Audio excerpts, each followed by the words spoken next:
खगड़िया। केना के जइबै हम गे कोई खाइ ले लेला, सुन गे केना के जइबै हम गे कोई खाइ ले लेला, सुन गे कोई सब कुछ कैली मोगिया हमर नास गे। हम केना जइबै भोला हाजी के पास गे, हम केना जइबै भोला हाजी के पास गे। केना के जइबै हम गे कोई खाइ ले लेला, सुन गे केना के जइबै हम गे कोई खाइ ले लेला, सुन गे कोई सब कुछ कैली मोगिया हमर नास गे। हम केना जइबै भोला हाजी के पास गे, हम केना जइबै भोला हाजी के पास गे, भोला हाजी के पास गे।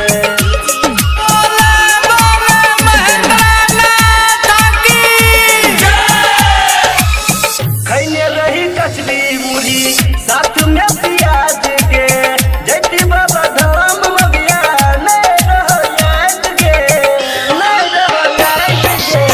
खैने रही कचरी मुढ़ी साथ में प्याज के, जैती बाबा धाम मगिया नहीं रहो याद गे। केना के जइबै हम गे कोई खाइ ले लेला, सुन गे केना के जइबै हम गे कोई खाइ ले लेला, सन गे कोई सब कुछ कैले मौगी हमर नास गे।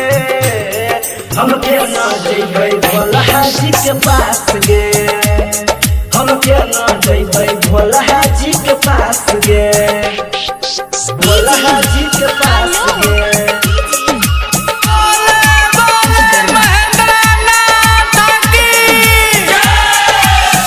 पहिन लेतिए लड़का गमछा कोनो बेटा मार के, चार दोस्त मिलके चलिए लगे के नमाज गे, लगे के नमाज गे।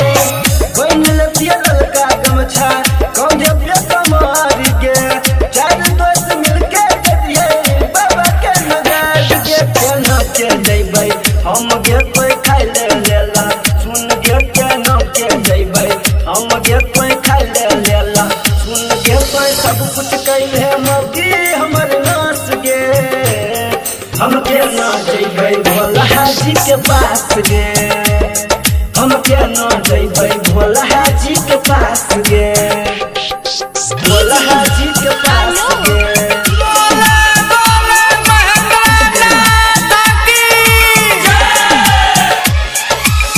लिखे रहे राइटर यालियन भोला जी के गीत गे, विकी बंसल गल के वह संगीत गे, वह संगीत गे।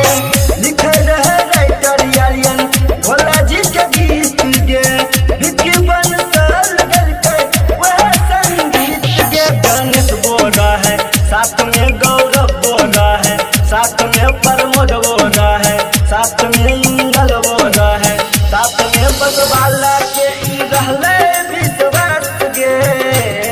हम केना जइबै भोला हाजी के पास गे, हम केना जइबै भोला हाजी के पास गे।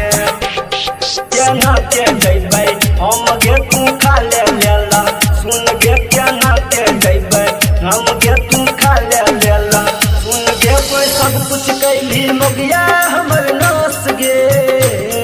हम केना जइबै भोला हाजी के पास गे, हम केना जइबै भोला हाजी के पास गे। माँ काली रिकॉर्डिंग स्टूडियो बचौता खगड़िया।